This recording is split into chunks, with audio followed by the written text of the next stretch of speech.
बहुत बार ऐसे भी लगता है कि यहाँ पर झूठ बोल दें, लेकिन मेरा मन अपने आप से पूछने लगता है इससे तुम क्या अचीव करोगे? बोलो, कौन सी बड़ी चीज तुमको मिल जाएगी? कोई बहुत बड़ी उपलब्धि होती इससे? तो ये झूठ जो है उस लायक है कि हाँ, हम झूठ बोल के हम एक बहुत बड़ी चीज उपलब्ध कर ली है, लेकिन वो तो होने वाला नहीं है। तो क्यों झूठ बोलेंगे? ये आदत बन जाती है। This is nothing but a habit only. एक ये हैबिट बन जाती है, ठीक है? तो ये हैबिट कभी नहीं देना चाहिए। धर्म ये कहता है कि सत्य बोलो, सत्य बोलो, और सच बोलने से डरना नहीं चाहिए कदापि, क्योंकि सच बोल करके कोई व्यक्ति कभी जिंदगी में हारा नहीं है, ठीक है? नहीं हार सकता है। और जब आप सच बोलने लगते हो, आपकी जिह्वा में भी शक्ति आती है, आपकी जीभ पवित्र होती है, आपकी जिह्वा में भी वो शक्ति आती है कि आपकी जिह्वा में आप जो वचन बोलेंगे वो सत्य होगा भी, ठीक है? हाँ, झूठ बोल बोल करके दिन भर जिएंगे, दिन भर में 100 झूठ बोलेंगे और ये कहेंगे कि जो मैं बोल दूंगा सो हो जाएगा, ठीक है? ये सब सपना है, ये सब सपना है, ये सब कहानी है। पहले अपने आप को सच के मार्ग पर लाना चाहिए, उसके बाद जा करके हम देखेंगे कि हमारा वचन सत्य होता है कि नहीं। आप लोग वो कहानी जरूर सुने होंगे, ठाकुर रामकृष्ण परमहंस के पास एक माँ अपने बच्चा को लेके आई, बोली कि ये बहुत गुड़ खाता है, ये बहुत गुड़ खाता है, तो इसलिए ठाकुर आप कुछ कीजिए। तो ठाकुर रामकृष्ण ने कहा कि ठीक है माँ, आप इस 8 दिन के बाद इसको मेरे पास लेके आओ। तब 8 दिन के बाद वो माता जी लेके आई अपने बच्चे को। तब ठाकुर ने उस बच्चे से कहा, बेटा गुड़ ज्यादा मत खाओ, गुड़ खाना अच्छी बात नहीं है, गुड़ खाना छोड़ो। तब वो माँ ने पूछा, इतनी ही बात बोलने के लिए ठाकुर आप 8 दिन के बाद क्यों बुलाए? उस दिन भी तो बोल सकते थे। बोले क्योंकि मैं खुद गुड़ खाना छोड़ा नहीं हूँ, छोड़ा नहीं था, तो मैं खुद अपने जिह्वा को कंट्रोल करूंगा, तब तो मैं किसी को बोल सकता हूँ। बात बहुत छोटी लग सकती है, लेकिन इसमें बहुत गहराई है कि जो कार्य को हम स्वयं पालन नहीं करते, हम दूसरे को बोलेंगे तो उसका क्या प्रभाव रहेगा। हम अपने बच्चों को सिखाते हैं, बच्चे सच बोलो, सच बोलो, झूठ मत बोलो, माँ बाप से कभी झूठ बोलना नहीं चाहिए। और वो बच्चा दिन रात देखता है कि माँ बाप झूठ पे ही टिके हुए हैं, दिन भर में माता पिता 100 झूठ बोलते हैं। इसलिए आजकल माता पिता के प्रति बच्चों का सम्मान नहीं रहा। माता पिता कुछ बोलते हैं, बच्चे नहीं मानते, दूसरा कोई बोलता है तो वे सुनते हैं। क्यों? क्योंकि प्रत्यक्ष वे माँ बाप के गलत कार्य को देखते हैं। माता पिता से जो भूल होती है उसको प्रत्यक्ष रूप से बच्चे देखते हैं, इसलिए उनके मन में माता पिता के प्रति सम्मान खत्म हो जाता है। इसीलिए वे लोग माता पिता की बात को नहीं मानते हैं, कोई दूसरा बोलता है तो उस बात को वे सुनते हैं। तो इसलिए किसी को बोलने से पहले अपने आप से पूछना चाहिए कि हम क्या कर रहे हैं, कितने झूठ बोलते हैं हम लोग, ठीक है? कितनी झूठ बोलते हैं। इसीलिए कभी कभी इस बात पर चिंतन करना चाहिए कि क्या उपलब्धि होगी, क्या मिलेगा इससे, कौन सी बड़ी चीज हमको प्राप्त हो जाएगी कि जिसके लिए हम इतना बड़ा जो है गलत कार्य कर रहे हैं कि हम झूठ बोल रहे हैं। क्यों? इसलिए यहाँ पर जो है गुरु वशिष्ठ जी भरत जी से यही, भरत जी को यही उपदेश दे रहे हैं कि भरत, ये बात को समझो कि तुम्हारे पिता को अपना प्राण प्यारा नहीं था, तुम्हारे पिता को अपना वचन प्यारा था, ठीक है? जो वचन दे दिए उसका वे पालन किए, ठीक है? तो इस प्रकार से समझो कि तुम्हारे वंश में वचन का कितना महत्व है। तुम्हारे वंश में लोगों ने वचन का ही पालन किया, हरिश्चंद्र ने भी अपने वचन का पालन किया। दशरथ जी वचन का पालन करके अपने शरीर को त्याग दिए। तो इसलिए उन्होंने कहा कि करहु तात पितु वचन प्रमाणा, इसलिए हे तात तुम अपने पिता के वचन को प्रमाण करो, प्रमाणित करके दिखाओ। ठीक है, तुम उस वचन को सत्य करके दिखाओ। करहु शीस धरी भूप रजाई, हाय तुम कह सब भांति भलाई। तुम राजा के वचन को शिरोधार्य करके तुम उसको स्वीकार करो और इसी में तुम्हारी भलाई है। ठीक है, इसी में तुम्हारी भलाई है। और परशुराम पितु आज्ञा राखी, उन्होंने फिर दृष्टांत दिया। ठीक है, ये हमारी शास्त्रीय परंपरा है। जब भी कोई उपदेश दिया जाता है, वो उपदेश हमेशा जो है कोई उसके लिए कोई एक दृष्टांत होना चाहिए।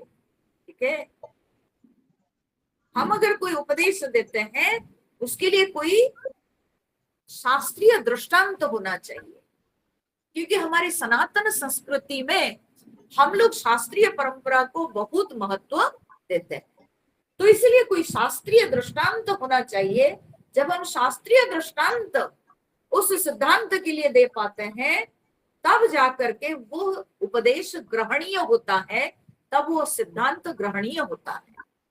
हमेशा आप देखिए, जो उपनिषदों पर आदिगुरु शंकराचार्य ने भाष्य लिखा है, ठीक है, तब वो अपने भाष्य में, अपने कमेंट्री में वो जब समझाते हैं, और समझाते समय वे हमेशा दूसरे उपनिषदों से कोई ना कोई शास्त्र वाक्य लाके कहते हैं कि वहां पर ऐसे लिखा हुआ है, अन्य उपनिषदों में ऐसे लिखा हुआ है, तो इसलिए यह सत्य है। ठीक है, तो जब भी कोई सिद्धांत की बात की जाती है, तब उसके लिए एक शास्त्रीय दृष्टांत होना चाहिए। जब शास्त्रीय दृष्टांत हम दे पाते हैं, तब जाकर के वो उपदेश ग्रहणीय होता है, तब उस उपदेश को सम्मान के साथ स्वीकार किया जाता है। नहीं तो हमारी सनातन संस्कृति में उस उपदेश को लोग कहेंगे ये तो अपने दिमाग से कुछ बोल रहा। ठीक है, तो इसलिए हमेशा एक शास्त्रीय दृष्टांत के साथ उपदेश होना चाहिए। तो गुरु वशिष्ठ जी जब यह उपदेश दे रहे हैं, तब वे एक यहाँ पर जो है दृष्टांत दे रहे हैं। परशुराम पितु आज्ञा राखी, मारी मातु लोक सब साखी। बोले 3 लोक साक्षी है इस बात की। किस बात की? ना परशुराम जी ने अपने पिता के आज्ञा को पालन किए थे। कैसे उनका पालन किया? मारी मातु, उन्होंने अपनी माता को मारकर वे अपने पिता की आज्ञा पालन किए थे, परशुराम जी। ठीक है, हम सब लोग जानते ही है, जमदग्नि ऋषि के पुत्र थे परशुराम जी। जमदग्नि ऋषि की पत्नी थी रेणुका। ठीक है, उनकी पत्नी का नाम था रेणुका। और रेणुका नित्य प्रतिदिन एक कच्ची मिट्टी के घड़ा लेकर के वो जल लेने जाती थी पास में एक नदी से। ठीक है, और एक दिन की बात है, वही कच्ची मिट्टी के घड़ा लेके गई है जल लेने के लिए। ठीक है, तो समझ सकते हैं ना, कच्ची मिट्टी के घड़े में जल लाना मतलब जल्दी से जल्दी लाके हाँ घर पहुंचना।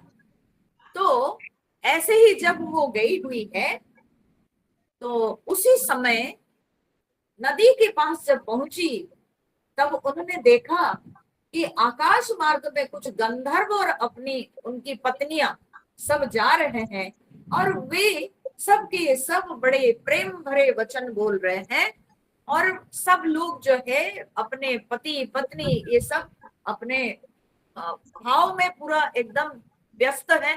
ठीक है, प्रेम भाव में व्यस्त है। तो उन सबको देखकर रेणुका जब जल के अंदर घुसी है, नदी के अंदर, और जल हाथ मैंने घड़ा को जब जल के अंदर घुसाई है, कि पानी भरेगा लेंगे, उसी समय वो आकाश मार्ग में देख रही है। ठीक है, तो ऐसे देख करके वो भूल गई कि इधर जो है उनको जल्दी से जल्दी जल लेके जाना था।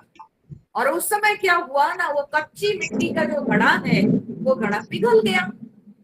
अब तो वो डर गई, घबरा गई कि कैसे जल लेके जाएगी आश्रम में, और उनके पति जमदग्नि ऋषि वे बैठे हुए हैं, उनको पानी चाहिए। तो तब वो तो बड़ी डरी घबराई हुई, बड़ी सोच में पड़ गई। और अंत में वो जाके जब आश्रम में पहुंचती है खाली हाथ, तब जमदग्नि ऋषि, एक तो विलंब हो चुका है और खाली हाथ रेणुका को देखकर समझ गए कि ये क्या गलती की है। अपने तपशक्ति से वे समझ गए कि ये जो है वो गंधर्वों के काम क्रीड़ा को देख करके उसी भाव में कहा, तुमने मन को अपवित्र किया, ये अपवित्र भाव, ये अपवित्र सोच लेकर के तुम अपने कर्तव्य में अवहेलन की। तो जमदग्नि ऋषि बड़े क्रोध में आ गए। तो उनके 5 पुत्र थे, तो बड़ा बेटा को उन्होंने बुलाया और बुला के बोले इसको मार डालो। ठीक है, मार डालो। उसने कहा माँ को कैसे हम मारेंगे, नहीं मार सकते हैं। वो माना नहीं, तो पत्थर बन गया, जमदग्नि ऋषि के श्राप से पत्थर बन गया। ऐसे एक के बाद एक अपने सारे पुत्रों को बुलाए, कोई नहीं सुने, सब पत्थर बन गए। अंत में जो उनके सबसे छोटे पुत्र थे परशुराम जी, उनको उन्होंने पास बुलाया और उन्होंने कहा मारो, माता को मार डालो, ये दोष की है, दंडित होना चाहिए। तो तब परशुराम जी पिता के आज्ञा को शिरोधार्य करके उन्होंने जो है माता को मार डाले। ठीक है, अपने कुल्हाड़ी से उन्होंने जो है माँ के सिर अलग कर दिए। तो जमदग्नि ऋषि खुश होकर के बोले बेटा तुम जो कार्य किया, तुम अब 2 वर मांगो, 1 नहीं 2 वर मैं तुमको दूंगा। तब परशुराम जी ने मांगा कि पहला वर यह है कि मेरी माता को आप जिला दीजिए। ठीक है, नहीं, पहला वर उन्होंने मांगा कि मेरे ये जो भाई सब पत्थर हो गए हैं, इन सब भाइयों को जिला दीजिए, और उनको यह ज्ञान ना रहे कि कैसे वे पत्थर हुए, कब पत्थर हुए, ये ज्ञान भी ना रहे, और ये बिल्कुल जैसे स्वाभाविक तरीके से वे सब के सब जिंदा हो जाए। दूसरी बार उन्होंने मांगा कि माँ को ही जीवित कर दीजिए, और माँ के मन में भी कोई पीड़ा न रहे, आपके प्रति उनके मन में कोई दुर्भावना न रहे, और माँ के मन में भी सदा वैसे ही प्रेम भाव बना रहे, और उनको भी आप जिंदा कर दीजिए। ठीक है, तो जमदग्नि ऋषि प्रसन्न हो गए थे, 2 वर के रूप से उनको वैसे ही दिए। तो इस प्रकार से परशुराम जी अपने बुद्धि के बल से जीत गए, पिता को भी जीते, माता को भी जीत गए। ठीक है, पिता के वचन को भी उन्होंने पालन किया और माता को भी जिंदा करके अपने बुद्धि का परिचय दिया। और इस प्रकार से यहाँ पर वशिष्ठ जी कहते हैं कि देखो पिता के आज्ञा को कैसे परशुराम जी पालन किए। ठीक है, अब यहाँ पर क्या है कि भरत जी जब सुन रहे हैं तो भरत जी हो सकता है इस प्रकार तर्क दे सकते हैं। ठीक है, भले नहीं दिए हैं, लेकिन एक तर्क ये आ सकता है कि भाई आप जो परशुराम जी की बात कर रहे हुए तो भगवान के अवतार हैं, है ना, वे तो भगवान के अवतार हैं, तो वे तो कुछ भी कर सकते हैं। हाँ? तो वे और हम समान नहीं, हम तो मनुष्य हैं, राम जी तो मनुष्य अवतार लेके आए थे ना। तो कहेंगे कि नहीं नहीं, वो तो, हम तो साधारण मनुष्य है ना, उन लोगों की बात छोड़ दीजिए, लेकिन मैं तो साधारण हूँ। तो उनके साथ मेरी कोई तुलना हो सकती है? वे तो अवतार हैं, लेकिन मैं तो साधारण हूं ना, तो उनके साथ तो मेरी कोई तुलना नहीं हो सकती है। तो इसलिए यह जो बात आप कह रहे हैं वो मैं कैसे कर सकता हूं? तो तब इसीलिए उन्होंने दूसरा उदाहरण दिया, जो कि कोई अवतार नहीं, ठीक है, जो कोई अवतार नहीं किए हैं, बल्कि एक साधारण व्यक्ति या एक मनुष्य के भांति कैसे दूसरे दृष्टांत के द्वारा उन्होंने दिया कि एक दूसरे मनुष्य के रूप से कैसे राजा ययाति की बात को या ययाति की मांग को उनके पुत्र पुरु ने पालन किया। तब उन्होंने कहा तनय जजाति ही जौवन दयऊ पितु आज्ञा अघ अजसुन भयऊ। बोले ठीक है, दूसरा दृष्टांत है जैसे राजा ययाति, हाँ, उनके पुत्र पुरु ने उनके यौवन को ग्रहण करके, उनके यौवन को स्वीकार करके जो है वे अपना यौवन दिए। इसके चलते राजा ययाति प्रसन्न होकर के अपना पूरा राज्य अपने पुत्र पुरु को दे दिए।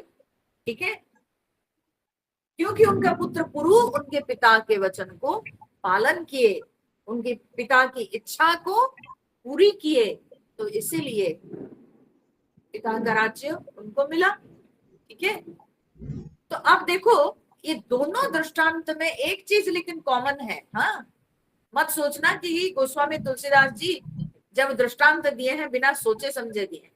दोनों दृष्टांत में दोनों छोटे बेटे हैं। परशुराम जी भी छोटे हैं, कनिष्ठ पुत्र है, और पुरु भी कनिष्ठ पुत्र है। ठीक है, तो यह भी इसके अंदर छुपा हुआ है कि दोनों कनिष्ठ पुत्र हैं, इसलिए जमदग्नि ऋषि के वर प्राप्त किए परशुराम जी। ठीक है, उनके कृपा पात्र बने, और ययाति के भी जो है कृपा पात्र बने उनके कनिष्ठ पुत्र पुरु। ठीक है, तो वे लोग भी तो जो है पिता से सब कुछ प्राप्त किए, तो इसलिए तुम भी छोटे होने पर भी तुम पिता के दिया हुआ राज्य को ग्रहण करो। ठीक है ना, यह भी इस दृष्टांत के अंदर रहस्य है कि जो तुम्हारे मन में है कि राम जी बड़े भ्राता है, उनके रहते हुए मैं कैसे ग्रहण करूं राज्य को, तो यहाँ पर भी तो छोटे पुत्र ही थे ये लोग, तो इनको भी तो आशीर्वाद मिला, पिता का आशीर्वाद प्राप्त हुआ, तो इसलिए तुम भी ग्रहण करो, ये तुम्हारा पिता का आशीर्वाद ही समझ लो।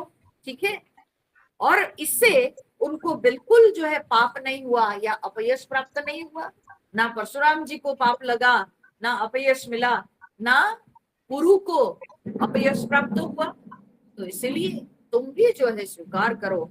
अनुचित उचित विचारु तजी जे पालहि पितु बैन ते भाजन सुख सुज सके बस ही अमर पति ऐन। बोलते हैं उचित अनुचित विचार को त्याग करके जो पिता के वचन को पालन करते हैं। ठीक है, पितु बैन, बैन मतलब वचन होता है। ठीक है, तो बोलते हैं पिता के वचन को जो पालन करते हैं ते भाजन सुख सुजस के, वे सुख और सुयश के पात्र बनते हैं। वसही अमरपति ऐन। ठीक है, और वे अमरपति यानी इंद्र के जो है स्वर्गलोक में, अमरावतीपुरी में ऐन, ऐन मतलब घर, अयन, अयन का यहाँ पर जो है ये हो गया है। ठीक है, पद के अनुसार इसको गोस्वामी तुलसीदास जी अयन शब्द को पद पूर्ण करने के लिए जो है उस अयन शब्द को क्षुद्र रूप दे करके लिखते हैं ऐन। कई जगह ऐन आता है, तो ऐन मतलब अयन। ठीक है, तो बोलते हैं अमरपति ऐन यानी इंद्र के निवास, अयन माने निवास घर। ठीक है, अमरपति यानी इंद्र, सो इंद्र के निवास यानी स्वर्ग। ठीक है, तो बोलते हैं जो लोग ऐसे पिता के वचन को पालन करते हैं वे सुख और सुयस के पात्र बनते हैं और उनको स्वर्ग लोक की प्राप्ति होती है।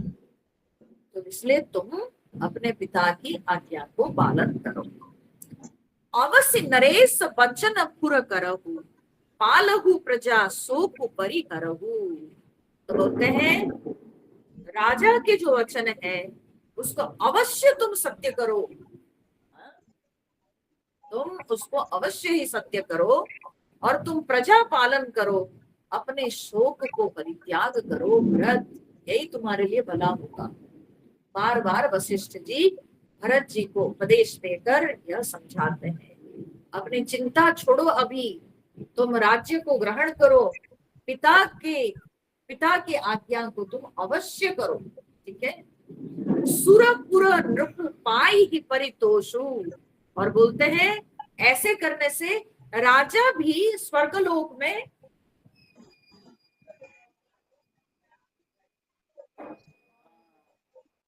बिजली कट गई।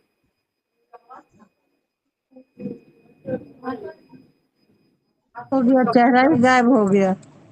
1 मिनट, जस्ट 1 मिनट टाइम दीजिए, वो कुछ बहुत जोर से यहाँ पर बिजली चमक रही है, बहुत जोर जोर से।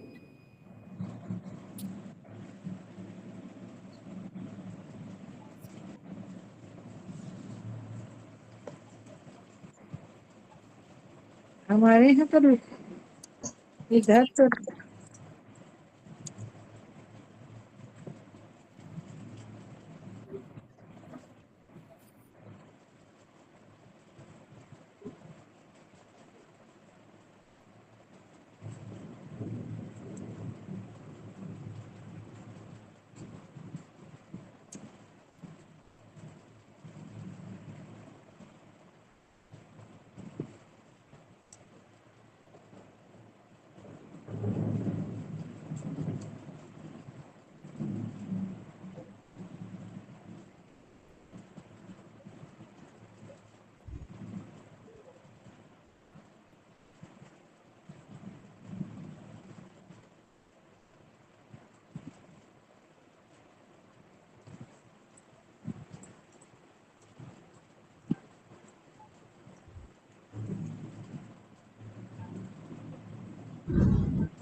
6B में इलेक्ट्रिसिटी है।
शीशा वाला गिलास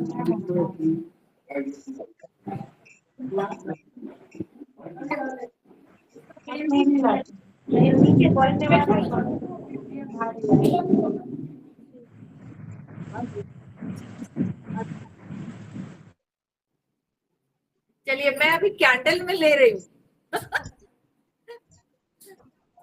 इंटरेस्टिंग। 6B में लाइन है माँ। आप लोग सुन पा रहे हो, देख पा रहे हो ना मुझे? हाँ, बिल्कुल। तो कुछ यहाँ पर कुछ प्रॉब्लम आ गया, बहुत जोर से बिजली चमकी, कुछ प्रॉब्लम आ गया, इसलिए एकदम सब टोटल घर का उड़ गया, जो भी हो।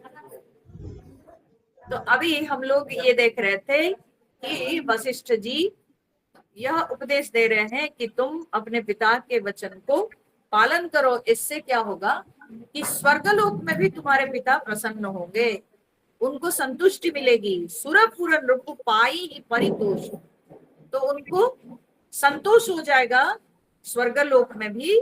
तुम कहो सुकृतु सुजसु नहीं दोषु, तब उन्होंने कहा कि तुमको भी बहुत पुण्य मिलेगा और सुंदर यश मिलेगा, तुम्हारे ऊपर बिल्कुल दोष नहीं लगेगा। मेरे को ये सुनते हुए मुझे एक बात याद आती है कि जैसे भगवत गीता में भगवान श्री कृष्ण अर्जुन को उपदेश देते हैं। जैसे भगवान श्री कृष्ण अर्जुन को कहते हैं कि अर्जुन तुम लड़ाई करो, तुमको पाप नहीं लगेगा, तुमको दोष नहीं लगेगा। तो जिस तरह से भगवान उपदेश दे करके अर्जुन के अंदर जो ग्लानि, अर्जुन के मन में जो पाप का भय था, तो उसको दूर किए, ठीक उसी प्रकार से गुरु वशिष्ठ जी यहाँ पर भरत जी को उपदेश दे करके भरत जी के मन में जो ग्लानि है, भरत जी के मन में जो एक उनको लगता है कि मुझसे कोई गलती हो जाएगी, मुझसे कोई पाप हो जाएगा, मेरे कारण ही मेरे बड़े भ्राता वन में गए, मेरे कारण पिता का देहांत हुआ, तो मैं बैठ के यहाँ सुख भोग करूं, ये उनको सही नहीं लग रहा था। तो इसलिए उनके मन के अंदर ये जो ग्लानि थी, उनके मन के अंदर ये जो पीड़ा थी, इसको दूर करने की कोशिश किए वशिष्ठ जी, यह बताकर कि तुमको दोष नहीं लगेगा। ठीक है। फिर उन्होंने कहा वेद विदित सम्मत सब ही का, जेहि पितु देई सो पावई टीका। बोलते हैं कि ये वेद विदित है, यानी यह वेद प्रसिद्ध है, और इसमें सम्मत सब ही का, यानी इसमें सारे शास्त्रों की सम्मति है, सारे शास्त्र इसमें एकमत है।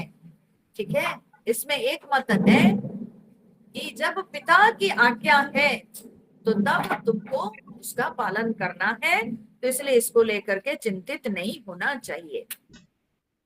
और फिर बोलते हैं कि सारे शास्त्र सम्मत किस बात में है ना, जही पितु देई सो पावई टीका। जिसको पिता ने दिया है, ठीक है, तो उसका राज तिलक होना चाहिए, उसी का जो है राज तिलक होगा। जिसको पिता ने चाहा राज्य दिया तो उसी का राज तिलक होगा। तो इसलिए इसमें तुम्हारा दोष कहाँ? इसलिए करहु राजू परिहरौ ग्लानि, तुम राज्य करो और ये ग्लानि त्याग करो, मन के अंदर तुम्हारी जो ये ग्लानि है तो इसको तुम त्याग करो। मानहु मोर बचन हित जानी, और मेरी बात को तुम मानो, ये जो मेरा वचन है ये तुम्हारे लिए हितकर है, इसको समझकर तुम जो है मेरे वचन को पालन करो। सुनि सुखु लहब राम भई देहि, अनुचित कहब न पंडित कहेहि। फिर गुरु वशिष्ठ जी कहते हैं, देखो एक एक बात को वे सिद्ध कर गए। पहली बात उन्होंने कहा तुम्हारे मन में ऐसे लगता है कि तुम्हारे पिता का जिस कारण से स्वर्गवास हुआ है, अब वे पिता स्वर्ग में रह करके देखेंगे कि भरत राजा हुआ है तो उनको बड़ा दुख लगेगा। ठीक है, इसलिए उन्होंने इस बात को शास्त्र सम्मत ये दे करके बोले कि नहीं, बल्कि जो उन्होंने वचन दे करके शरीर छोड़ा है, तुम उनके वचन को पालन करोगे तब जाके उनको संतुष्टि होगी। क्योंकि जब इतना बड़ा मूल्य उन्होंने चुकाया है तो तुमको पालन करना चाहिए, तो तुमको दोष नहीं लगेगा। तुम्हारे पिता स्वर्गपुरी में रह करके संतुष्ट होंगे तुमको देखकर, राजा होते हुए देखकर। ठीक है। दूसरी बात उन्होंने यह कहा कि तुम्हारे मन में आता होगा कि तुम्हारे भाई भाभी क्या सोचेंगे। ठीक है, राम जी और सीता जी को कैसे लगेगा, तो इसलिए उन्होंने कहा कि सुनि सुखु लहब राम वही देही, राम जी और सीता जी भी सुख लाभ करेंगे ये बात को सुनकर कि तुम राजा हुए हो। ठीक है, अनुचित कहब न पंडित के ही, कोई पंडित भी इसको अनुचित नहीं कहेगा। ठीक है, क्योंकि आखिर क्षत्रिय के लिए राज्य सबसे बढ़कर है। ठीक है, क्षत्रिय का जन्म हुआ है कि राज्य को सुरक्षित रखने के लिए। अब जब अयोध्यापुरी अभी राजाहीन हो गई है, ठीक है, अयोध्यापुरी के कोई रक्षक नहीं है, इस परिस्थिति में पहले राज्य की सुरक्षा आती है, पहले राज्य को संभालना आता है, अब अन्य सभी बातें गौण हो जाती है। ठीक है, तो इसीलिए गुरु वशिष्ठ जी भरत जी से कह रहे हैं कि देखो तुम्हारे भाई भाभी राम जी और सीता जी वे भी प्रसन्न होंगे इस बात को जानकर कि तुम राज्य को संभाल रहे हो। इसमें कोई अनुचित नहीं है, कोई पंडित भी इसको अनुचित नहीं कहेगा। कौशल्यादि सकल महतारी ते प्रजा सुख होई सुखारी। और फिर तुम्हारी जो माताएं हैं, कौशल्या आदि सभी माताएं, उसकी उनकी माता जो कैकेयी थी वो तो खैर खुश होगी ही, लेकिन और भी जो दो माताएं हैं, कौशल्या जी, सुमित्रा जी, तो बोले कि वे सब के सब सारी माताएं प्रसन्न होंगी तुम्हारी ऊपर। ठीक है, तो वशिष्ठ जी कह रहे हैं कि इसमें सारी माताएं प्रसन्न होंगी, क्योंकि वे भी तो सब क्षत्रियाणी हैं, वे भी तो समझती है कि राज्य का भार जब आता है तो राज्य की सुरक्षा को जब देखने की होती है, तो उस समय मतलब सबसे पहले जो है राज्य को और राजा पहले देना चाहिए। ठीक है, तो इसीलिए वे सब के सब भी क्षत्रियाणी होने के नाते इस बात को समझेंगी और वे भी सुखी होंगी। कौशल्यादि सकल महतारी तेव प्रजा सुख होई सुखारी। वे सब भी प्रजाओं को सुखी देखकर सुखी होंगी। समझ रहे हैं? तो प्रजाओं को सुखी देखकर, क्योंकि प्रजा भी अभी घबराहट में है, क्योंकि जब राज्य राजाहीन हो जाता है तो बाहर शत्रु का आक्रमण हो जाता है, प्रजा सबके सब जो है व्यतीत हो उठते हैं कि अब हमारे रक्षक कौन है। ठीक है, अपने ऊपर विपत्ति की कल्पना करके प्रजा सबके सब दुखी हो जाते हैं। तो इसलिए प्रजाओं को सुखी देखकर तुम्हारी माताएं भी सुखी हो जाएगी। ठीक है, तो इसलिए तुमको किन को लेकर के चिंता हो रही है, क्यों तुम्हारे मन में ये ग्लानि है? तुम्हारे माताएं प्रसन्न हो जाएंगी, अयोध्या पुरवासी खुश होंगे, तुम्हारे बड़े भाई भाभी वे भी प्रसन्न होंगे, और स्वर्गलोक में तुम्हारे पिता भी खुश हो जाएंगे। तो इसलिए तुम्हारे सामने ग्लानि का क्या कारण है बताओ? तो तुम क्यों नहीं राज्य ग्रहण करोगे? भरत, इसलिए तुमको अपने पिता के वचन को पालन करना चाहिए। परम तुम्हार राम कर जानी ही, सो सब विधि तुम सन भल मानी ही। बोलते हैं कि जो तुम्हारे और रामचंद्र जी के संबंध को, श्रेष्ठ संबंध को जो भी समझ लेगा, जो जानेगा, सो सब विधि तुम सन भल मानी, वो हर प्रकार से जो है तुम्हारा भला मानेगा। ठीक है, वो तुम्हारा अच्छा चाहेगा। जो व्यक्ति तुम्हारे और राम जी के जो अच्छा संबंध है, उस संबंध को जो व्यक्ति समझेगा। ठीक है, अब कुछ संसार में तो कुछ थोड़े बहुत लोग ऐसे रहेंगे जो लोग हमेशा, आप चाहे कितने भी अच्छे क्यों ना बनो, लेकिन फिर भी वे लोग आपके चरित्र को लेकर के डाउट करेंगे। ठीक है, पर अधिक से अधिक लोग मानेंगे, और जो लोग आपके संबंध को समझेंगे कि राम के प्रति भरत का भाव आज तक क्या रहा है, कैसा रहा है, तो राम और भरत के संबंध को जो समझेगा वो निश्चित रूप से तुम्हारा भला चाहेगा, भला मानेगा। सौ पेहु राजू राम के आए, सेवा करे हु सने हु सुहाए। यहाँ बहुत बड़ी बात बोल दिए वशिष्ठ जी, अपने उपदेश देते देते अंत में आकर के वे बहुत बड़ी बड़ी बात उन्होंने कहा। उन्होंने कहा, सौ पेहु राजू राम के आए, जब राम जी आ जाएंगे तब तुम उनका राज्य दे देना, लौटा देना। ठीक है, मतलब क्या हुआ? ये उस तरह की बात है जैसे कि एक मतलब एक रिजेंसी जैसे कि एक रिजेंसी संभालने का संकेत उन्होंने दे दिया। भरत को उन्होंने एक रिजेंट बना दिया। रिजेंट किसको कहते हैं कि किसी कारणवश अगर शासक, ठीक है, अगर किसी कारणवश शासक जो है वो अगर दूर गया हुआ है, राज्य को किसी कारणवश अगर वो संभाल नहीं पा रहा है, कोई कारणवश, ठीक है, माने अल्प समय के लिए, ठीक है, स्वल्प अवधि के लिए अगर नहीं संभाल पा रहा, तो उस समय सारे अधिकार एक दूसरे व्यक्ति को मिलता है जो कि राजा के सारे अधिकार का इस्तेमाल कर सकता है। राजा नहीं होगा, he will be just a regent, जो कि उसको राजा का अधिकार प्राप्त होगा, लेकिन राजा आने पर फिर जो है वो राजा के सिंहासन को या राज्य को वो लौटा देगा। तो उसी प्रकार से वशिष्ठ जी यहाँ पर संकेत दिए, लाइक अ रिजेंट, तुम जब राम लौटेंगे, ठीक है, राम जी जब आएंगे, तुम सौंपे हो राजू, तुम राज्य को सौंप देना, ठीक है, तो तुम एक ट्रस्टी के समान बनकर रहो, और ये जो तुमको राज्य मिलेगा, ये धरोहर है, इसको बस तुमको संभालने का जिम्मा मिला है, तुम इसको संभालो। कब तक? ना जब तक राम जी लौटे नहीं। तो क्या हुआ जानते हैं, ये जो है ना, असलियत में वशिष्ठ जी भी ये सारे उपदेश तो दे रहे हैं, लेकिन परीक्षा भी ले रहे हैं भरत जी का, कि इनके मन में क्या है अब स्पष्ट हो जाए।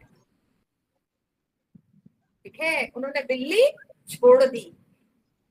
देखते हैं अब इस पर भरत क्या कहता है, भरत जी के मन में क्या है वो अभी स्पष्ट आ जाएगा, क्योंकि वहां पर सारे बड़े बड़े लोग भी आए हुए हैं ना, रईस लोग भी आए हैं, वामदेव ऋषि, वशिष्ठ जी और सारे बड़े बड़े रईस लोग, राज्य के धनी मानी लोग सब आए हुए हैं। तो सबके सामने ये बात चल रही है, तो गुरु वशिष्ठ जी यह बात कह करके भरत जी के मन में क्या है, भरत जी की परीक्षा लेना चाहते हैं कि अब भरत जी जो उनके मन में होगा वो निश्चित रूप से वे बोलेंगे। ठीक है, तब उन्होंने कहा, सेवा करे हो स्नेह सुहाए, तुम जो है बड़े सुंदर स्नेह से उनकी सेवा करना। जब राम जी लौट आएंगे, उनके राज्य उनको देकर तुम अपने बड़े प्रेम से तुम उनकी सेवा करना। ठीक है ना, उपदेश देते थे, इसलिए ध्यान से एक एक लाइन को समझना है, एंड बिटवीन द लाइंस क्या भाव है उसको समझना बहुत जरूरी है। यहां तक सब बोलते बोलते बोलते बोलते वशिष्ठ जी अंत में आकर के उन्होंने कहा कि 14 साल के बाद तुम राम जी को उनका राज्य लौटा देना और उनकी सेवा में अपना समय बिताना। ठीक है, तो कीजिए गुरु आयसु अवसी, कहीं सचिव कर जोरी, रघुपति आए उचित जसा, तस तब करब बहोरी। अब वहां पर उपस्थित सारे मंत्री सचिव जो थे, वे सब भी हाथ जोड़ करके फिर उन्होंने भी कहा क्या, कि कीजिए गुरु आयसु अवसी, अवश्य ही आप गुरु की आज्ञा का पालन कीजिए। ठीक है, सारे मंत्री लोगों ने कहा, उसमें एकमत हो गए और उन्होंने कहा हाँ अवश्य ही आप गुरु के आज्ञा को पालन कीजिए। ठीक है, यानी अब क्या हुआ, मंत्री सचिव भी मान गए इस बात को, क्योंकि मंत्री सचिवों के मन में भी क्या है वो भी निकल जाएगा। अगर वे नहीं मानते तो वे यहाँ पर बोलेंगे, अपना मत देते कि नहीं नहीं हम भरत को राजा नहीं चाहते हैं। तो एक बात यह भी समझने को यहाँ पर हो रहा है कि उस समय में उस समाज में लोक मत को भी महत्व दिया जाता था। ठीक है, गुरु आज्ञा तो थी ही, पर साथ साथ लोकमत ही बड़ा महत्वपूर्ण भूमिका लेती थी उस समय में। तो इसलिए मंत्री सचिव सब लोग एक मत होकर के बोले कि नहीं, जो गुरु आज्ञा दे रहे हैं वो सही है, उसको अवश्य ही आप पालन कीजिए। कहीं सचिव कर जोरी, हाथ जोड़ करके सब लोगों ने कहा रघुपति आए उचित जसा तब करब बहोरी।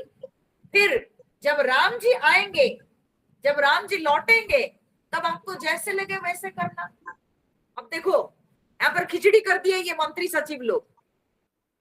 वशिष्ठ जी ने कहा कि जब राम जी आएंगे तुम उनके राज्य लौटाकर तुम उनकी सेवा करना। पर मंत्री सचिव लोग क्या कहते हैं?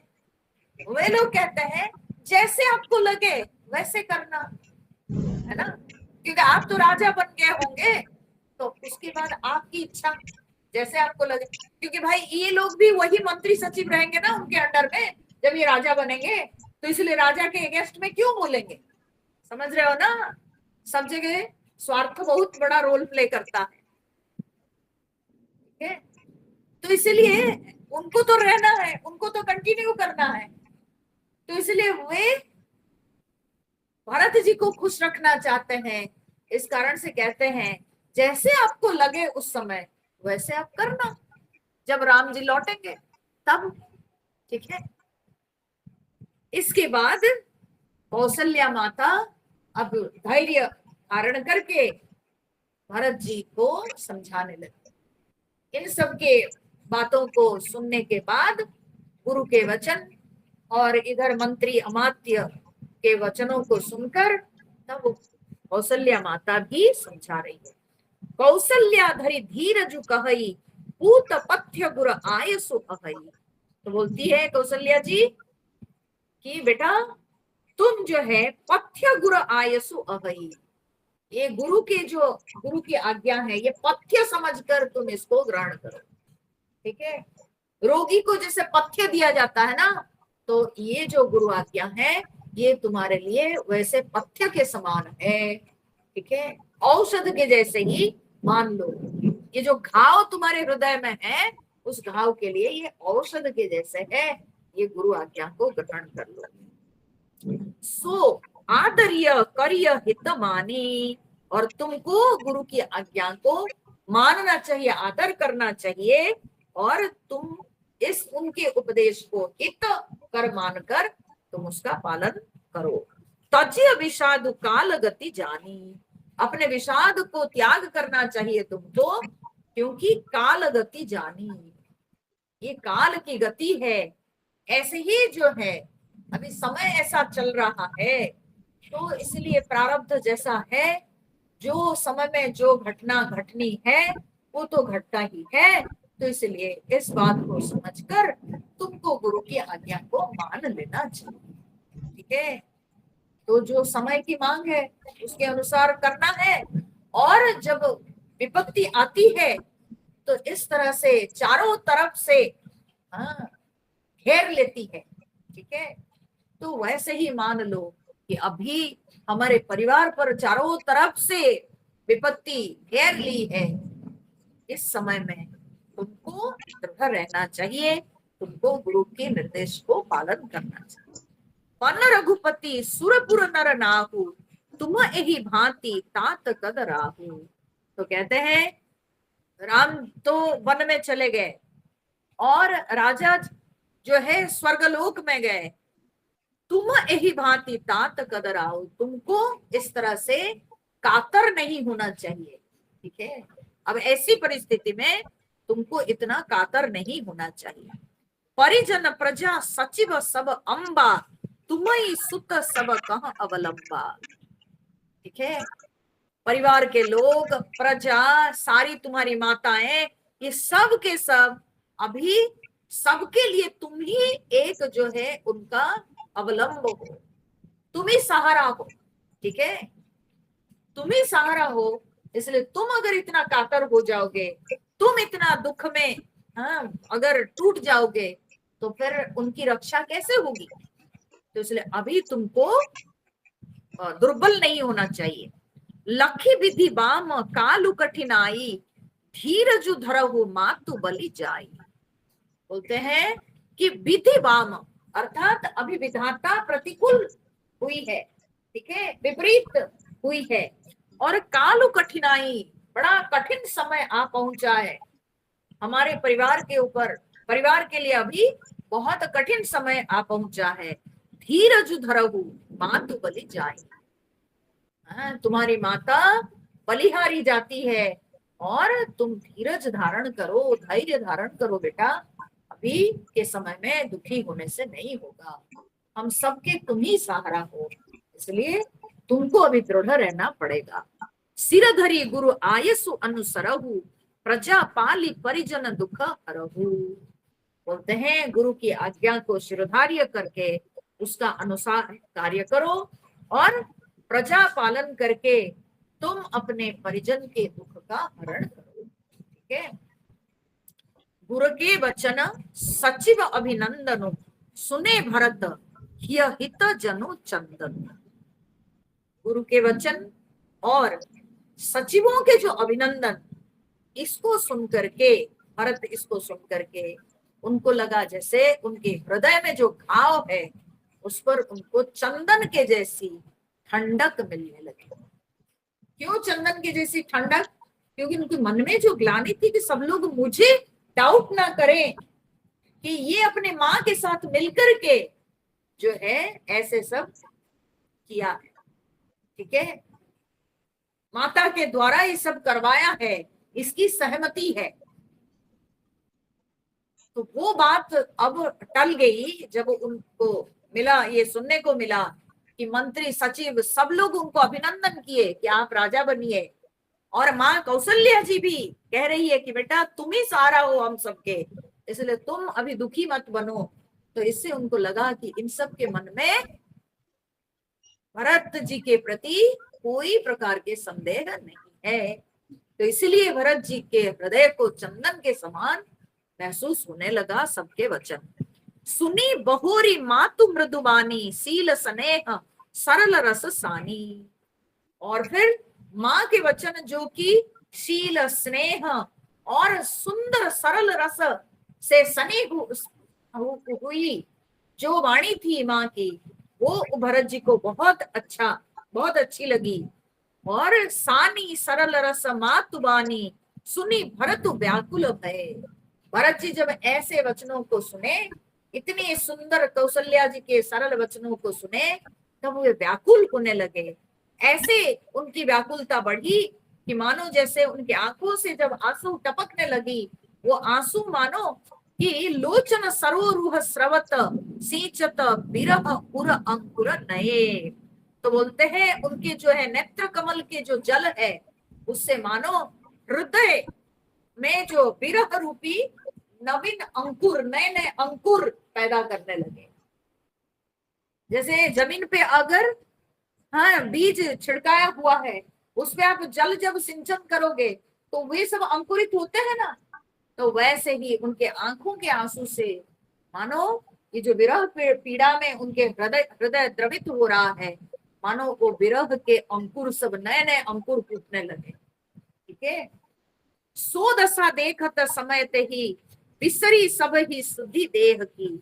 भरत जी की ऐसी दशा देख करके सब लोग अपने, किसी को भी वहां उपस्थित जितने लोग थे, सब लोगों को अपने देह की सुधि नहीं रही, देह का ज्ञान नहीं रहा।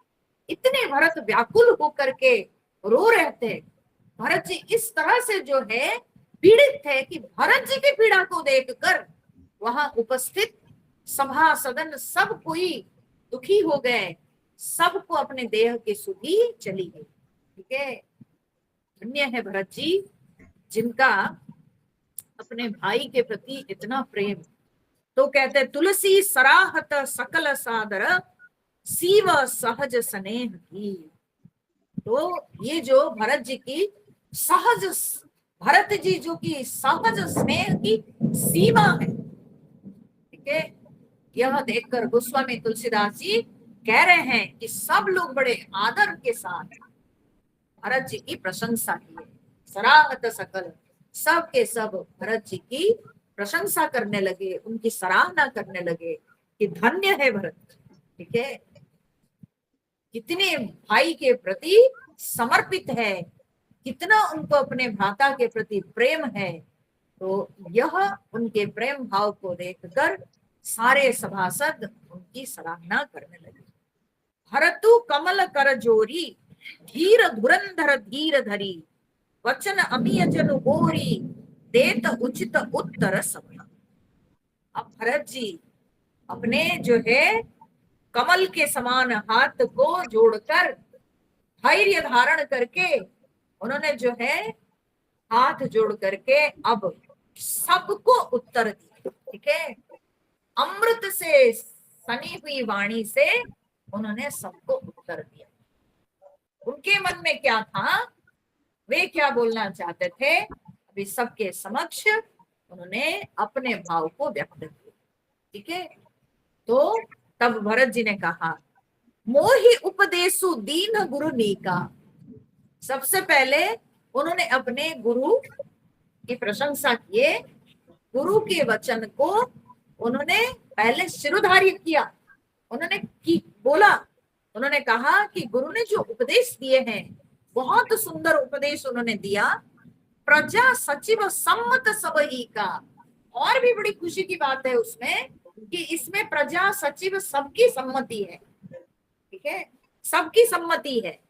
मातु उचित धरि आय सुदीन, और फिर उन्होंने कहा कि माता ने भी उचित समझकर आज्ञा दी है। अवश्य शीस धरि चाहूं की ना, और मैं भी अवश्य ही, मैं सभी के जो मैंने दिया हुआ वचन या सभी के जो दिया हुआ निर्देश, मैं उसको निश्चित रूप से पालन करूंगा। ठीक है, उन्होंने अनुमोदन किया, लेकिन उसके बाद क्या है, उन्होंने कहा मैं इसलिए पालन करूंगा, मैं भी करना चाहता हूं, क्योंकि गुरु पितु मातु स्वामी हित बानी, सुनी मन मुदित करिय भली जानी। तो बोलते हैं कि गुरु माता पिता स्वामी मित्र इन सब के वचन को जो है उचित मान करके, उचित समझ करके जो है प्रसन्न मन से ग्रहण करना चाहिए, स्वीकार करना चाहिए। ठीक है, और उचित की अनुचित किए विचारू, धर्म जाई सिर पातक बारू। बोलते हैं जो व्यक्ति इसको उचित अनुचित सोच करके अगर त्याग करता है, नहीं मानता है, गुरु के वचन, माता के वचन, पिता के वचन, स्वामी के निर्देश को नहीं पालन करता है, तो उसका बहुत बुरा होता है, उसके ऊपर बड़ा पाप लगता है। ठीक है, तो इसलिए मैं भी मानना चाहता हूं, तुम तो देहु सरल सिख सोई, जो आचरत मोर भल होई। आप तो मुझे बहुत बढ़िया शिक्षा दिए हैं, सरल शिक्षा दे रहे हैं, और बोलते हैं जिसके आचरण करने में मेरी भला ही हो। यद्यपि यह समझत हूं नीके, तदपि होत परितोष न जी के। उन्होंने कहा यद्यपि ये मैं समझता हूं कि ये जो आप लोगों का उपदेश, ये बहुत बढ़िया उपदेश आप लोगों ने दिया, लेकिन तदपि होत परितोषु न जी के, फिर भी मेरे हृदय को संतोष नहीं मिलता है। पहले उन्होंने सिद्धांत की बात कह दी। ठीक है, कि सिद्धांत ये कहता है, नियम ये कहता है, गुरु माता पिता आई मीन स्वामी मित्र, इनके जो है आदेश को या इनके जो उपदेश है उसको मानना चाहिए। इस पर उचित अनुचित सोच करके कोई व्यक्ति अगर इनके बोले हुए आदेश को नहीं मानता है तो उसको पाप लगता है। ठीक है, इसलिए आप लोगों के जो कही हुई बात है मैं भी मानना चाहता हूं, लेकिन अगर मुझे पूछा जाए तो मेरे हृदय को संतुष्टि नहीं मिल रही। अगर मेरे दिल को चीर के देखोगे तो मेरे दिल में इसको लेकर के कोई संतुष्टि नहीं, मुझे संतोष नहीं मिल रहा है। हाँ, आप लोगों की बातों को मान करके मैं कर लूंगा, लेकिन मेरे हृदय में बड़ी पीड़ा है इस बात को लेकर। अब तुम विनय मोरी सुनी ले हो। तो बोलते हैं अब थोड़ा सा जो है मेरी विनती भी आप लोग सुन लीजिए। मैं क्या कहना चाहता हूं, मेरी हृदय की जो बात है उसको भी थोड़ा आप लोग भी सुन लीजिए। मोही अनुहरत सिखावनु देहु, और मेरी योग्यता के अनुसार मुझे शिक्षा देनी चाहिए, आप लोगों को मुझे शिक्षा देनी चाहिए मेरी योग्यता के अनुसार। ठीक है, मेरी एलिजिबिलिटी क्या है, मैं कहां पर हूं, ठीक है, मेरी स्थिति क्या है, उसको समझकर तो आपको मुझे शिक्षा देनी चाहिए ना। ठीक है, एक तो मैं छोटा हूं, ठीक है, और दूसरा एक प्रकार से मेरे भ्राता को क्या बोलते हैं, राज्य देने के लिए मेरे पिताजी निर्णय ले लिए थे। ये बात को आप लोगों को सोचना चाहिए, मेरे पिता तो निर्णय ले लिए थे। ठीक है, तो इसलिए थोड़ी सी मेरी बात को भी आप लोगों को समझना चाहिए। और उत्तर देव क्षमा अपराधु, मैं आप सबको उत्तर दे रहा हूं छोटे होकर के भी, इसलिए मेरे अपराध को आप क्षमा कर दीजिएगा। लेकिन मेरी बात को थोड़ा सुनिए। दुखित दोष गुण गण ही न साधु, और साधु पुरुष कभी दुखी व्यक्ति के दोष नहीं देखते हैं। जो व्यक्ति दुखी है, अगर वो कुछ बक देता है तो उसकी बातों को बहुत ज्यादा साधु पुरुष दिल पे नहीं लेते हैं, उसका दोष नहीं देखते। इसलिए यूं आप समझ लीजिए, मैं अभी बहुत दुखी हूं, मैं कुछ बोल रहा हूं, तो अगर मेरा कोई ये अपराध है तो इसको आप लोग दिल पे नहीं लीजिए, लेकिन एक बार मेरी बात सुन लीजिए आप। ठीक है, मुझे भी मौका दिया जाए मेरी बात रखने के लिए। ठीक है, आप लोगों की बात को मैं सम्मान करता हूँ, लेकिन एक बार मेरी बात को, मेरी विनती को आप लोग सुन लीजिए। तो भरत जी कहते हैं, पितु सुरपुरस्य राम बन करन कहु मोहिराज, एहि ते जानहु मोर हित के आपन बड़ काज। उन्होंने कहा कि पिता स्वर्ग में चले गए, पितु सुरपुर, ठीक है, सिया राम बन, राम जी वन में चले गए। ठीक है, करन कहु मोहि राजू, और मुझे आप राज्य करने के लिए कह रहे हैं। ठीक है, ये मत सोचिए कि ये सीधी बात है, वो इसमें एक तरह से जो है वो एक संदेह उठा रहे। बोले जो राज्य के लिए, जिस राज्य के लिए मेरे पिता स्वर्गलोक में चले गए, ठीक है, और मेरे बड़े भ्राता वनवास चले गए, वही राज्य करने के लिए आप मुझे देते हो। मुझे कहां भेजना चाहते हो, नरक में, पताल में? वे तो स्वर्ग चले गए, ये वन चले गए, मुझे आप लोग कहां भेजना चाहते हो? वो राज्य को देकर क्या आप लोग मुझे पाताल भेजना चाहते हैं? क्या आप लोग मुझे नरक देना चाहते हैं? ठीक है,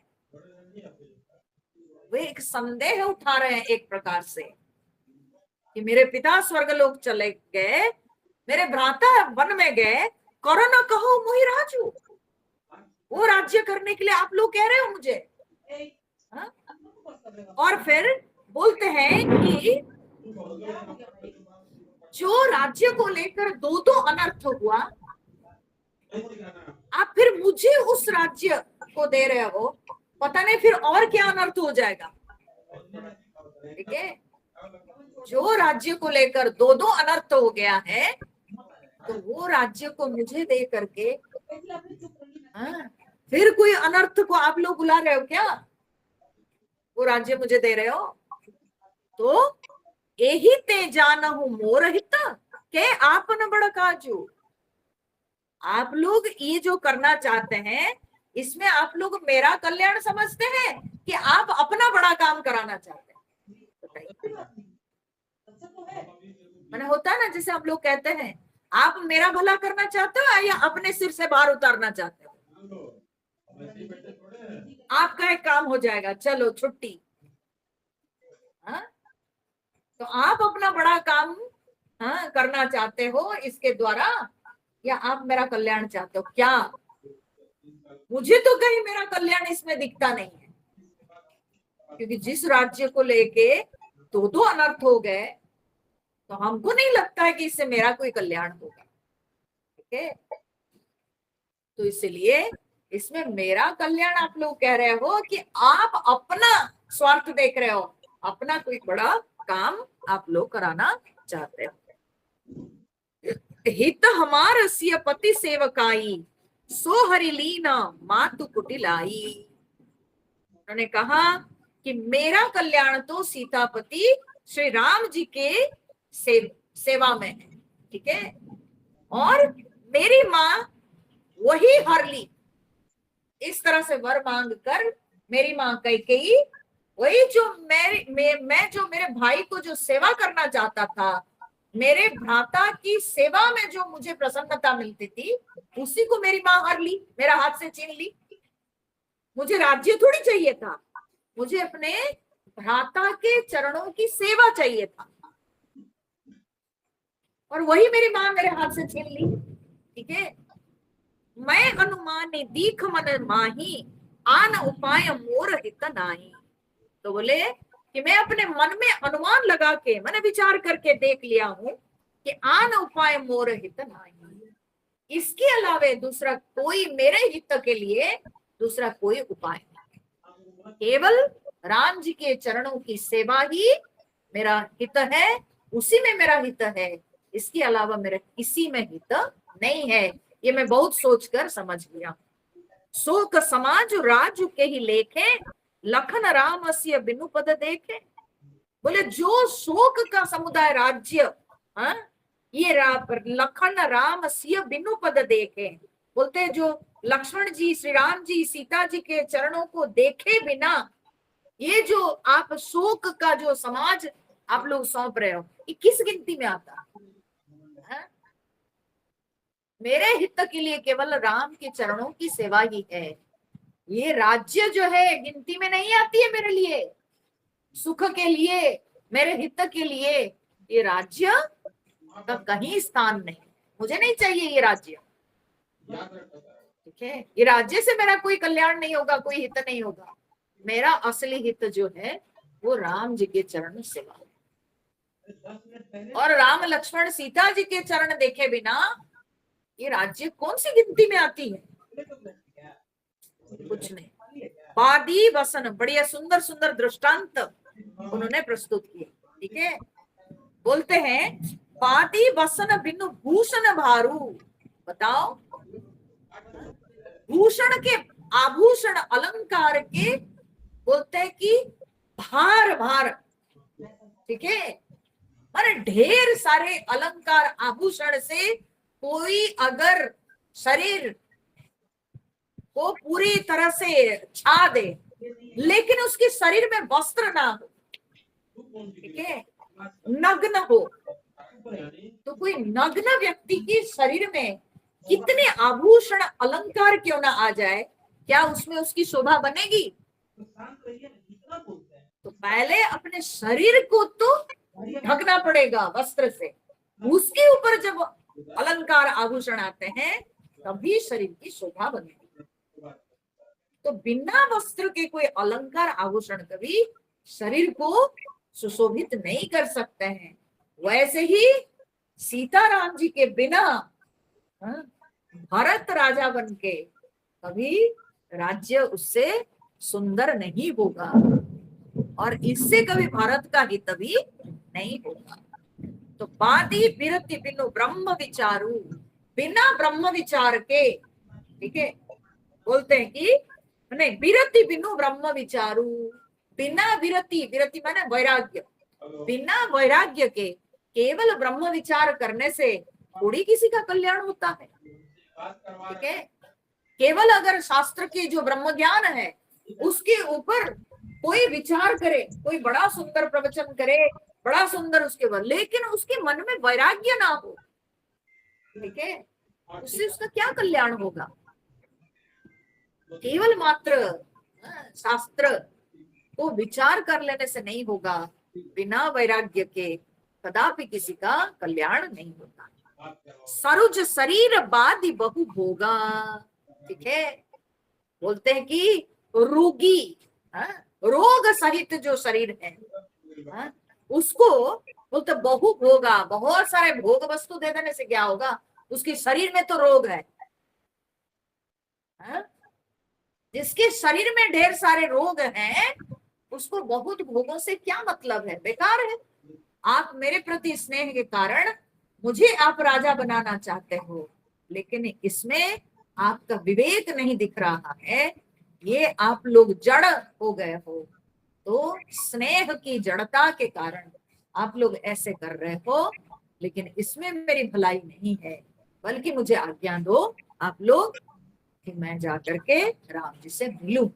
ठीक है, उसी में बहुत सारी बातें स्पष्ट हो जाएगी, उसी में जो है हमारा कल्याण।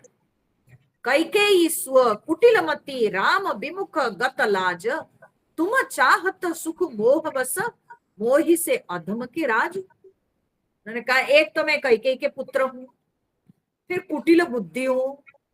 हाँ, भरत जी अपने आप को बोल दिए, भरत जी में कोई कुटिलता नहीं है, सरल बुद्धि है, लेकिन वे अपने आप को कह रहे हैं कि मैं कुटिल बुद्धि वाला हूं। ठीक है, मैं कोई सीधा नहीं सोचता हूं, और राम विमुख। ठीक है, यद्यपि हृदय से वे राम विमुख नहीं है, लेकिन आज उनको लगता है मेरे कारण ही आज मैं राम जी से अलग हुआ हूं, तो राम विमुख तो हो ही गया ना। तो राम विमुख गत लाज, और मैं निर्लज हूं। ठीक है, अब तक आप लोगों की बात सुनता रहा हूं, तो मैं निर्लज हूं। तुम चाहत सुख मोह बस मोहि से अधम के राज, और मुझसे, हाँ, अधम के राज्य से बोलते हैं आप मोह के वश होकर के ही सुख चाहते हैं। ऐसे जो है मुझ जैसे व्यक्ति से आप लोग सुख चाहते हो, हाँ, कैसे सुख मिलेगा? नहीं लगता है, क्योंकि एक तो कैकेयी का पुत्र, कैकेयी पापिनी है, उसके पुत्र होने के नाते कुछ ना कुछ पाप तो मुझ में आया होगा, और मेरी बुद्धि इतनी सरल नहीं है, मेरी बुद्धि टेढ़ी बुद्धि है। ठीक है, कुटिल बुद्धि, मैं तो बड़ा निर्लज निकला कि मैं अब तक यहाँ टिका हुआ हूं। ठीक है, तो इसलिए ऐसे मुझ जैसे अधम व्यक्ति को राज्य देकर आप लोग सुख चाहते हो? बिल्कुल सुख नहीं। कहूं सांचु सब सुनिपति आहू, चाहिए धर्मशील नर नाहू। मैं सच कह रहा हूं, आप लोग मेरी बात पे विश्वास कीजिए।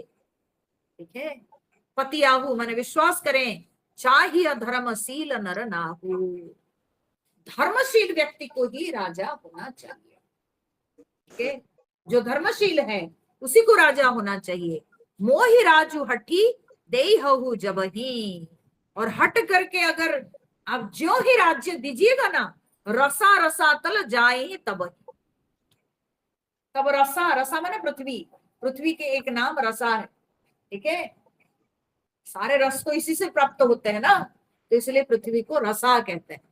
तो कहते हैं रसा, रसा तल, पृथ्वी के नीचे है ना, रसा तल इसलिए आता है, रसा के तल में है तो रसातल शब्द। ठीक है, तो बोलते हैं कि रसा, रसातल। ठीक है, पृथ्वी जो है रसातल में चली जाएगी अगर मुझे आप लोग अपने स्नेह के कारण आप लोग मुझे राजा बना दोगे, तो पृथ्वी रसातल में चली जाएगी। मोहि समान को पाप निवासु, जेहि लगी सी राम बनवासु। हाँ, मेरे समान पापों के घर, पापों के निवास और कौन होगा? ठीक है, मैं पापों का भंडार हूं, पापों का घर हूं मैं।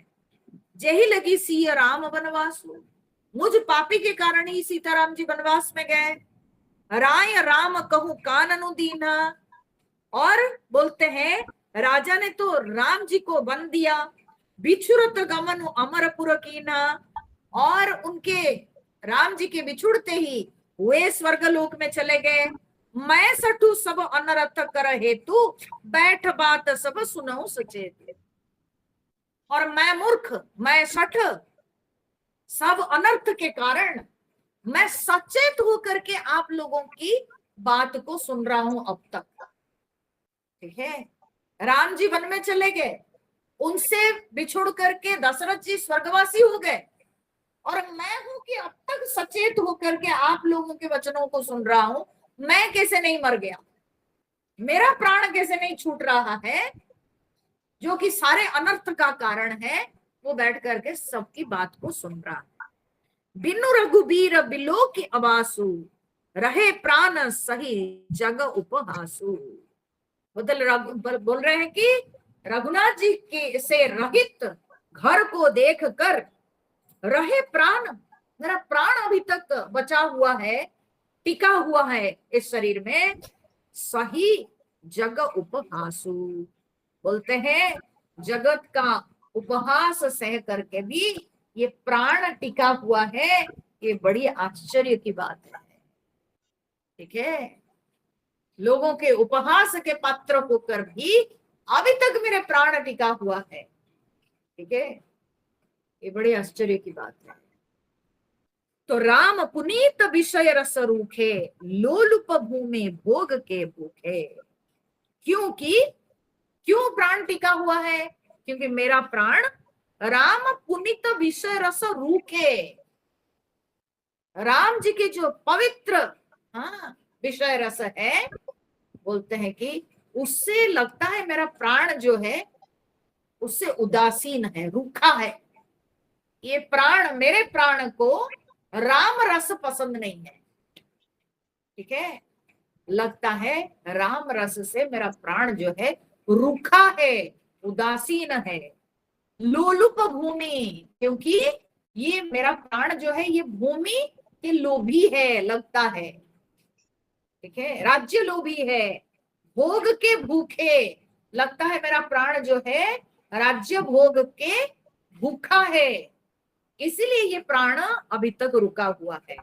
कहाँ लगी कहाँ हृदय कठिनाई, मैं कब तक अपने हृदय की ये जो कठोरता है, मैं कब तक कहाँ तक वर्णन करूं, क्या क्या दोष मुझ में है जिस कारण अब तक मैं जीवित हूं। पिता तो राम जी से अलग होकर के जिंदा नहीं रह पाए, लेकिन मैं जिंदा हूं, ये मेरी कठोरता है, और मैं कहां तक अपनी कठोरता को बखानूं।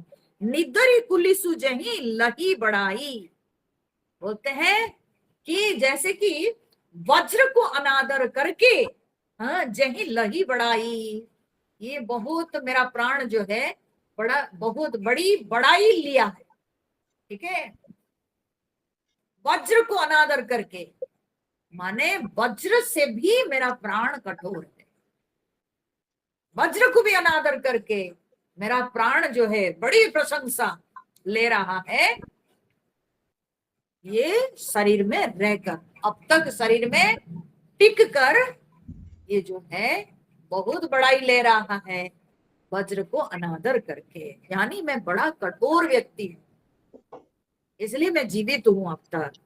कारण ते कारजु कठिन, कोई दोष नहीं मोर, पुलिस अस्थिते उपलते, लोह कराल कठोर। बोले कि हाँ, कारण से कार्य तो कठिन है ही, ये तो देखने को मिलता ही है। ठीक है, कारण से कार्य जो है वो तो बड़ा कठोर, ये तो देखने को मिलता ही है। बोले जैसे कि उदाहरण क्या है? उदाहरण उन्होंने दिया, कुलिस अस्थिते, अस्थि से, कुलिस माने वज्र, अस्थि से वज्र कठोर हुआ कि नहीं? है? किसी का हड्डी इतना कठोर थोड़ी है। ठीक है ना, दधीची ऋषि के अस्थि से वज्र बना है, तो दधीची ऋषि की हड्डियां इतने कठोर नहीं थी जितने की वज्र कठोर है ना। तो इसलिए अस्थि कारण है वज्र का, तो अस्थि से लेकिन ज्यादा कठोर है वज्र। और फिर उपलते लोह कराल कठोर, उपल माने पत्थर, पत्थर से कठोर क्या है ना लोहा। लोहा कहां से निकलता है? लोहा आखिर जमीन से निकलता है, तो जो आयरन और सब है वो आखिर पत्थर ही ना है, तो पत्थर से कठिन होता है लोहा, है ना। तो बोलते हैं कि कारण से कार्य कठोर हो गया ना, है? तो बोलते हैं पत्थर से लोहा कठोर है, अस्थि से वज्र कठोर है। तो उसी प्रकार से वे कहते हैं, ये क्या कहना चाहते हैं कि कैकेयी जितना कठोर नहीं, उससे ज्यादा कठोर मैं सिद्ध हो गया। ठीक है, कैकेयी तो वर मांग ली, लेकिन यह सुनने के बाद कि मेरे कारण ये सब कुछ हुआ है, ये सुनने के बाद भी मैं जीवित हूं, इससे सिद्ध हो गया, ये प्रमाणित हो गया कि मेरी माता कैकेयी से, वो मेरा कारण है, मैं उनका पुत्र हूं, तो मैं माता कैकेयी से भी ज्यादा कठोर हूं। ठीक है, क्या भरत जी जो है दृष्टांत दे रहे हैं और किस तरह से अपने वचनों को वे सबके सामने रख रहे हैं, ये भी बहुत ही सुंदर बात है। ये समझने की बहुत आवश्यकता, कैसे सबकी बातों को सुनते हुए धीरे धीरे कैसे वे अपने युक्ति को उपस्थापन कर रहे हैं। उन्होंने शुरुआत में नहीं काटा, शुरुआत में उन्होंने अनुमोदन किया कि हाँ आप लोग जो बात बोले वो सब बहुत अच्छी बात, मैं भी मानना चाहता हूं, लेकिन जरा मेरी बात को भी आप लोग सुन लीजिए। ठीक है, तो आहिस्ता आहिस्ता वे डेवलप कर रहे हैं, अपने जो मनोभाव है उसको वो धीरे धीरे धीरे धीरे डेवलप कर रहे हैं और सबके समक्ष रख रहे हैं। ये भी जो है ना वाक चातुरी इसको कहते हैं। ठीक है, इसको वाक चातुरी कहते हैं, वाक पटुता कहते हैं कि आप अपने वचनों को कैसे रखते हो बड़ों के सामने। ठीक है, गुरुजनों के सामने आप अपने वचन को कैसे रखते हो, इसमें भी चतुराई चाहिए। तो भरत जी अपने वाक पटुता यहाँ पर सूचित करते हैं और कैसे वे अपने वचन रखते हैं, ये भी सराहनीय के प्रशंसनीय है। तो आगे फिर हम लोग देखेंगे, अगले सप्ताह सत्संग होगा फिर सोम मंगल को, है ना? सोमवार है क्या? श्रावण पूर्णिमा, श्रावण पूर्णिमा तो राखी में रात को क्या कीजिएगा आप लोग? दिन में ना राखी बांधिएगा, अच्छी बात है ना। श्रावण पूर्णिमा बहुत बड़ा दिन है, रक्षाबंधन है, तो हम अपने जो है रक्षा का भार भगवान जी को देंगे, तब भगवत कथा सुनेंगे ना। कोई बात नहीं, जिनको सुनना है सुनो, नहीं सुनने से मैं और अम्मा हम लोग जो है कर लेंगे रामायण कथा। हरिओम। श्री राम जय जय राम,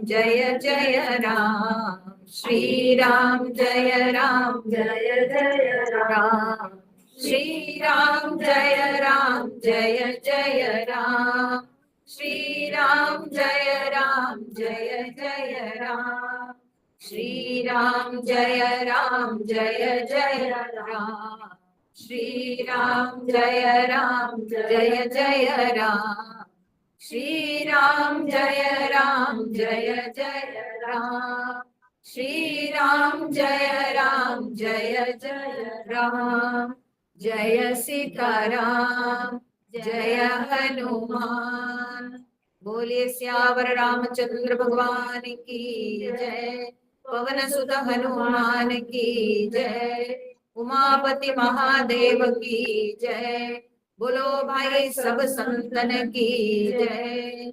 ओम पूर्णमद पूर्णमिदं पूर्णात् पूर्णमुदच्यते पूर्णस्य पूर्णमादाय पूर्णमेवावशिष्यते। ओम शांति शांति शांति। हरि ओम। श्री गुरुभ्यो नमः। हरि ओम।